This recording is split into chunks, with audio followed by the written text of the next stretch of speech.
cardiopatia que tem o fluxo pulmonar dependente do canal. Então, lembra que eu falei? Não está chegando sangue no pulmão pelo caminho habitual. Então, eu preciso pular esse caminho. Eu preciso ir através do canal arterial para poder fazer com que esse sangue chegue nos pulmões para ser oxigenado, tá? Então, eu tenho ali alguma obstrução anatômica ao fluxo pulmonar, certo? As principais cardiopatias vão ser: ou eu tenho uma atresia pulmonar, então ali o meu pulmão, a via de saída dele está estreitada, então esse sangue não chega no meu tronco da pulmonar. O meu coração direito é hipoplásico, então o ventrículo não tem força para contrair. Ou uma estenose pulmonar puramente, né, valvar crítica, uma atresia de pulmonar com comunicação interventricular, e fica até melhorzinho, né, porque não chega aqui, mas pelo menos passa ali para o lado esquerdo, certo? A tetralogia de Fallot, que a gente vai falar mais sobre ela, é uma das mais características, que a atresia pulmonar ou uma estenose pulmonar é frequente, né, é uma das alterações da tetralogia de Fallot. E essa imagem que eu trouxe para vocês aqui do lado é da anomalia de Ebstein, tá? Da válvula tricúspide. Então, você tem uma implantação mais baixa dessa válvula tricúspide. Isso vai fazer com que o ventrículo ele fique muito pequeno. Na verdade, isso aqui também é parte de ventrículo. É tipo um ventrículo dentro do átrio, mas acaba que ele está ali acima, da válvula tricúspide. Então, ele não tem muita função ali, né?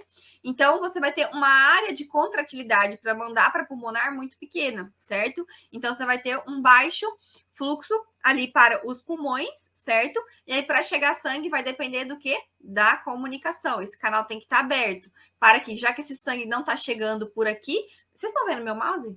Então, né? Então, tá. Para que não chega pelo tronco da pulmonar, ele vai acabar chegando pelo canal arterial, que então é um sangue que vem aqui da aorta, praticamente, para ser oxigenado. Ok? Então, é a anomalia de Ebstein. Mas eu queria falar mais da tetralogia de Fallot, que ela é mais frequente. Vou falar para vocês aqui no próximo slide, tá? Então, qual é o quadro clínico desse paciente? Ele tem um desvio. Esse sangue, ele não está chegando nos meus pulmões. E eu preciso da hematose, eu preciso botar oxigênio para dentro, botar CO2 para fora. Então, são cardiopatias caracteristicamente com cianose, tá? São cianóticas. Então, você não tem fluxo pulmonar, se não tiver canal arterial aberto. O paciente vai ter cianose, porque mistura dentro do coração. O sangue do lado direito fica pulando para o lado esquerdo, sem passar pelo pulmão, tá? Então, são cardiopatias que desviam o pulmão. O paciente vai ter cianose em repouso, as mamadas, e vai piorando progressivamente, tá? Principalmente depois que fecha esse canal, e aí diminui de vez o fluxo para pulmonar, tá certo? Não tem sinais, geralmente, de baixo débito sistêmico. Então, aquele paciente cianótico, mas ele não tá chocado. Ele não tem pulso fino, extremidades frias, palidez, tem enchimento capilar prolongado, baixa diurese, ele não tem isso. Ele está cianótico, ele é um paciente hipoxêmico, certo? Aí vai ter as repercussões da hipóxia, que pode chegar a fazer metabolismo anaeróbio, lesão celular. Esse paciente, cronicamente, vai ter um desenvolvimento prejudicado, certo? Mas ele não tem muito sangue indo para o pulmão e para poder se oxigenar, tá certo?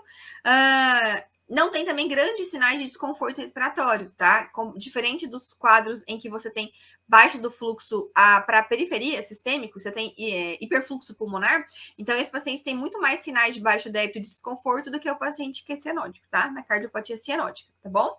Você usar oxigênio por máscara ou a intubação, não vai haver grandes melhoras. Por quê? Porque o fluxo sanguíneo está pulando o coração. Então, não adianta o pulmão, perdão. Não adianta você dar oxigênio para esse paciente. Você pode dar o tanto de oxigênio que for. Lógico, adianta, dependendo da situação, da emergência, mas o paciente estando estável, você vai dar oxigênio para ele, você vai fazer ali o teste da hiperóxia e ele não vai responder.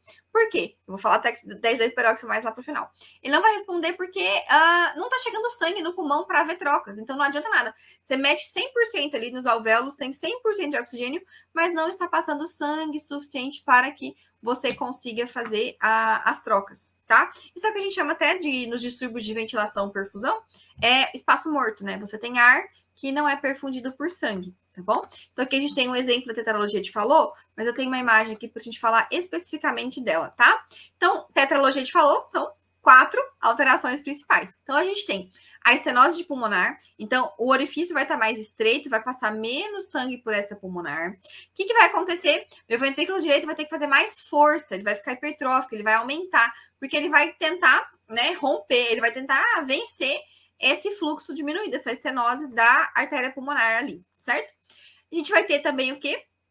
pela própria da doença, na hora da sua formação cardíaca, né, do coração, a aorta, ela fica meio sobreposta e aí acaba que ela tem esse defeito. Essa aorta sobreposta é ela que faz essa diminuição também do calibre da pulmonar e acaba permitindo que haja uma comunicação interventricular.